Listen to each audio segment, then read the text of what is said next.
I don't know if I watch too many crime shows or if I'm just paranoid, so I've come here to ask. Last week, I made chicken gnocchi soup, and when it was almost done, I started helping my daughter with a school project. She got us both a bowl, and a few seconds later, my boyfriend ran into the room with a bowl and told me to eat the bowl he had. I told him it was all the same, but he insisted that he wanted mine because it had more chicken. Thinking back now, I don't know how he would have known that, considering my daughter dished it out. My daughter took the bowl he gave me and said she would eat it, but he yanked it out of her hand and said, "No, it's for Mom." I took the bowl, and he went to the living room. I continued doing my daughter's project and told her not to eat the soup. Around 20 minutes later, I walked into the kitchen to pour out the soups, and he was still eating his. He asked why we didn't eat any, and I said the cat got into it while we were waiting for it to cool down. He freaked out screaming, "Was it your bowl? Cats can't eat that." I told him it was only a lick, but he has been stressed out, watching the cat like a hawk, obsessive even. His reaction was very weird, to say the least. Since then, my emergency money has gone missing. I keep money hidden just in case because I lost my older sister when she wasn't able to escape a dangerous situation, and I literally swore on her grave that I would never be in that position. After the soup incident, I went to get my money, and it was gone.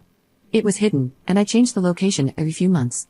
I asked my daughter if maybe she found it and told her that if she took it, I wouldn't be mad because I knew she couldn't have spent it, but she said no. A few hours later, she tells me she forgot, but the other day she and my boyfriend got pulled over, and she saw my pink wallet in his glove box. I did not tell her which wallet it was in, or that it was even in a wallet to begin with. So, I decided to ask him if he found it by accident, and he instead asked me why I was hiding a large amount of money, saying, "You know you could never leave me," and laughed. He had never said anything like that before. I told him it was for my daughter's Christmas presents, and he said no, he didn't find the money, but I could use his credit card if I needed anything. I didn't tell him about my daughter seeing my wallet in his car. Now, here are a few other things that have happened in the past few months that seemed random at the time, but now they don't. I have a severe allergy to latex, and one day, when we were about to do it, I glanced at the mirror we have by our bed, and noticed that the rubber he wanted to use was a different color. I stopped him because it wasn't latex-free, and he said it was a mistake and just an older one he had. We have been dating for over 2 years, and he knows how serious my allergy is. My EpiPen, which I keep in my room, is missing, and I didn't realize it until I was searching for my money. Another odd thing is that one day, he was following me down the stairs while I was carrying laundry, and he kicked the back of my leg, causing me to fall. He said he slipped, but the stairs are wood, and he was wearing his steel toe boots. At the time, I thought it was an accident.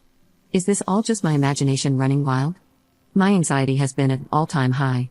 I thought about going to my mom's house for a few days and asking him when I get there when I'm safe about the money, but I don't have money to do that now. She is on a fixed income and can't help. I feel stupid for being scared. Last night, I decided to check his car for my wallet, and he caught me. I asked him for my money back, and he tried playing dumb. I told him my daughter saw it there, but he said she was lying. I told him I never told her about the money or what wallet, and he said he was a grown man, and kids lie all the time. I asked him once more for my money, and he said, "I'm not giving you money to leave me." I waited until he was in the shower to grab my cat and my daughter, and we left. I can't take my cat with us to a shelter, and the DV shelters are full. I was able to get us a night at a cheap motel. This exact situation is why I had money saved. I did everything right, and now I'm still screwed. I feel like I just blew up my entire life. Update 1. The day after we left, he sent me a picture of my EpiPen and telling me it was in my nightstand the entire time. I tore that room apart looking for it, so I know for a fact it wasn't there. He tried getting me to come back, telling me I scared myself stupid by watching too many true crime TV shows. Something didn't feel right, so I told him to put my money and EpiPen in the mailbox. We went back and forth, and he denied having my money. He then said, "If we broke up, you and your daughter are no longer allowed in my apartment, and will be treated like trespassers," and sent me a picture of his target practice sheets. I went to the police about the money, but was told it was a civil issue. I was upset, but wanted the rest of my stuff, so I asked if someone could come with me. Yesterday, I finally got into the apartment with a cop and my landlord. He destroyed all of my daughter's belongings, ruined the laptop charger I use for work, and there was no EpiPen in sight. My daughter's medication, along with the backup medical supplies we had, were all ruined as well. Our landlord let me off the lease without having to pay an early termination fee, which is great considering I have no money and motels are expensive.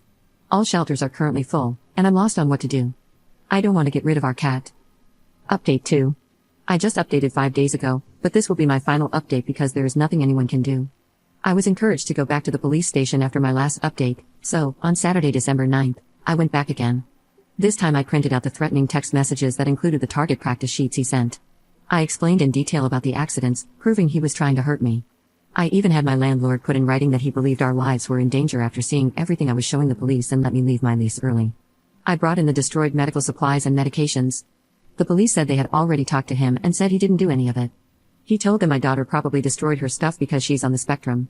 She is very mildly on the spectrum, but doesn't destroy things, and since it was his word against mine, they believed him.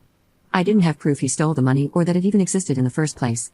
I was told the EpiPen was my responsibility, and they won't do anything if it's lost. I was told to let it go and to stop bothering the police with my petty civil issues. I am so defeated and angry. My daughter isn't going to have gifts for Christmas because I have to save for a new deposit on an apartment.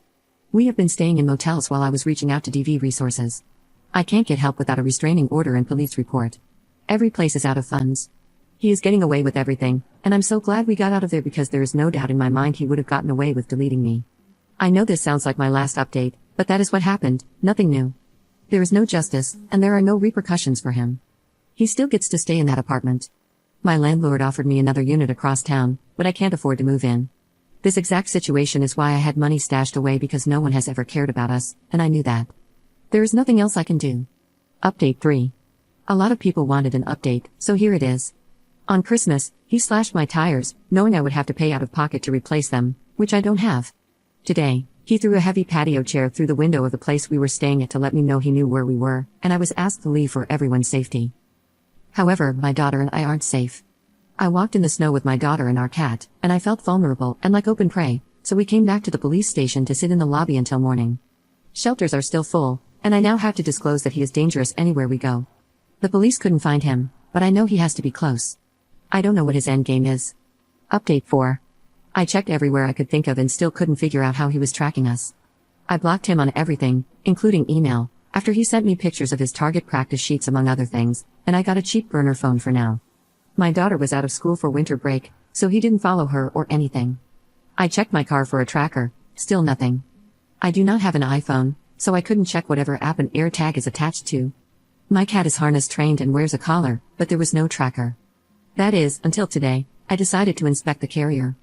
I ran my fingers over every inch of it and felt a bump on the bottom soft side. There was no new stitching or an obvious cut. He had to use a seam ripper along the stitching. It was undetectable, and I almost missed it. He had to have help because I've never seen him sew anything, probably the same person who is letting him hide now. If his excuse for the AirTag was to track my cat, he would have put it on his collar or harness because that is what he would wear when we go out on walks or car rides. My cat would never go in his carrier unless I was planning on leaving for more than a few days. I have no idea how long it has been there, nor do I know how far the tracker works, but now I know we aren't safe where we are, again. I feel disgusting, and I feel like hunted prey. This is so unnerving, and I'm so uncomfortable. Just who the F was I living with? Update 5. I'm hoping this update will make everyone as happy as it makes me. I was finally granted the restraining order. We get the keys to our new apartment on the 11th, a place I can afford monthly and also comes partially furnished. It's in a super safe area right by my daughter's school. Words can't describe the sense of security I'm feeling right now. We will spend our time living in our car until then, and of course, it has to be snowing, but we are together, and we have our kitty. This nightmare is almost over.